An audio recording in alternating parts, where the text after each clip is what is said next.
chirurgienne gynécologue experte en douleurs pelvipérinéales chroniques et en endométriose. Je travaille au centre L'Avancée, qui est un centre pluridisciplinaire et intégratif. Aujourd'hui, notre expertise, elle nous a fait prendre conscience du vrai besoin des patientes. Donc c'est pour ça qu'on a monté ce projet, qui est L'Avancée, qui est le développement des connaissances spécifiques dans le domaine de la douleur pelvipérinéale chronique, mais aussi celle du développement également d'une médecine intégrative holistique, avec une approche à la fois cognitivo-comportementale et médico-chirurgicale. Tout ceci dans l'objectif de l'amélioration de la qualité de vie de la femme. Aujourd'hui, la douleur pelvienne chronique, c'est quoi? C'est 4,5 millions de femmes en France, 15 à 20% des femmes. Et ça va toucher les femmes tout au long de leur parcours de vie. Puberté, règles douloureuses, ménopause, accouchement, post-accouchement. Et ça, c'est pas que de l'endométriose. Ça peut toucher aussi le côlon, la vessie, le nerf, le muscle. Aujourd'hui, 5 à 10% des gynécologues sont capables de mettre en place des techniques et des traitements de première intention. Il n'existe que 6 centres en France dédiés à ce type de pathologie. Les conséquences, c'est quoi? C'est une culpabilisation de ces femmes atteintes de douleurs pelviennes chroniques, voire même parfois une hystérisation, une errance diagnostique de 5 ans, un accès à la consultation spécialisée de 6 à 12 mois et un coût de santé de plusieurs centaines de millions d'euros.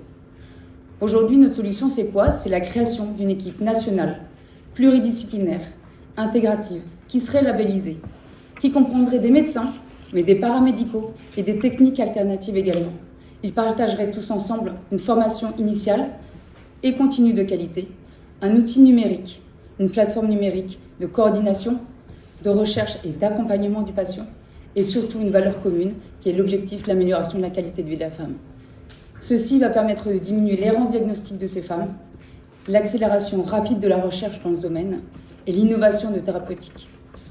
Ceci est possible par le perfectionnement des outils qu'on a déjà mis en place, qui est notre plateforme numérique de coordination, de recherche et d'accompagnement des patients, puisqu'aujourd'hui nos patients, au fur et à mesure de leur prise en charge, reçoivent des questionnaires de qualité de vie sur une application pour pouvoir les suivre dans le temps, mais également le centre de formation, le centre de recherche. Moi-même experte effectivement en douleurs pelviennes chroniques, mais surtout avant tout passionnée par mon métier, être médecin, de par mon histoire personnelle, je sais que ce n'est pas uniquement soigner les gens, mais c'est aussi être capable de dépenser l'énergie et de se mouiller pour pouvoir transformer positivement un parcours de vie. Aujourd'hui, nous, le soutien du collectif Femmes de Santé est très important pour nous aider à développer cette plateforme numérique, le centre de formation et la recherche.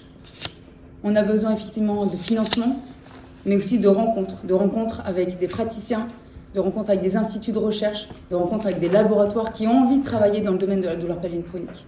Et aussi, bien sûr, des experts digitaux, financiers, en communication, parce qu'aujourd'hui, on est des médecins à porter ce projet. Voilà, merci.